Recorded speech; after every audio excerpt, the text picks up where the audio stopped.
portakallarımız iyisi. Soğuk almayan portakallar. Burası Yeşiler'de bağ malı olduğu için mahalle arası burası soğuk almaz kolay kolay.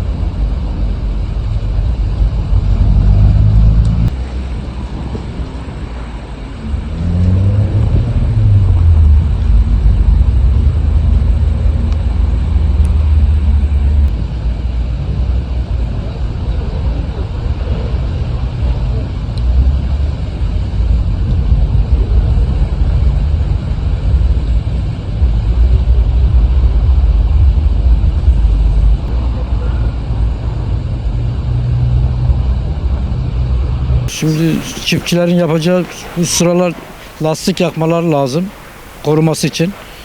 Fan makineleri olmayanlar için, motorları olmayanlar için, dondan kurtarmak için. Şimdi bizim burada don olmaz. Niye? Mahalle arası olduğu için ama Akkapı, Mıdık tarafında oralar açık olduğu için oralara don vurma tehlikesi var. Yani %90 var.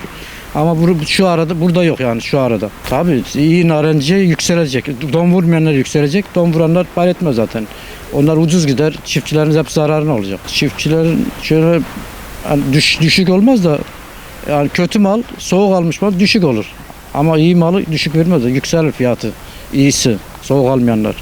Soğuk alanlar gitti. Ya bir hafta ömrü var. Ondan sonra gider. Yani onu kesmeleri lazım. Kesmesem bilemem yani. Bu portakal iri oluyor ama soğuk aldığını bilemiyorsun.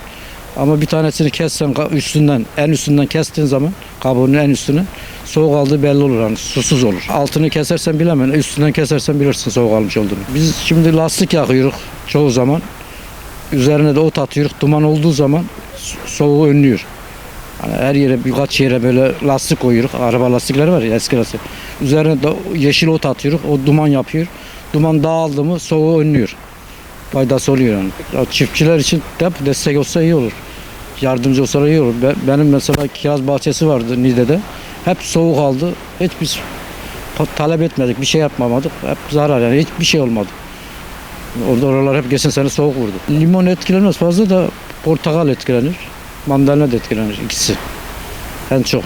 Onlar nazik olduğu için. Bu sene öncekilere göre daha soğuk geçiyor. Önce bu kadar soğuk olmuyordu kaç senedir. Bu sene iyi soğuk oldu. Allah'tan gelene bir şey yapamam. Yetkililer böyle yardımcı olsa iyi olur tabii çiftçilere. Soğuk alan yerlere. Sarazda zaten soba yakıyorlar. O dereceyi ayarlıyorlar. Orada soğuk kolay kolay olmaz. Derecesini ayarlıyor. Soba yakıyorlar. Orada soğuk olmaz kolay kolay. Saralonya'na. Bir de büyük bahçesi olanların bu motorları var. Pervaneler döndü mü o rüzgarı dağıtıyor. Onların soğuk etkilemez. Büyük bahçesi olan. Ama küçük çiftçilerinki de çaresiz mecbur soğuk alıyor. Sağ ol, teşekkürler. Diyeceğim öyle fazla bir şey yok. Yardımcı olursa iyi olur tabii soğuk alanlara.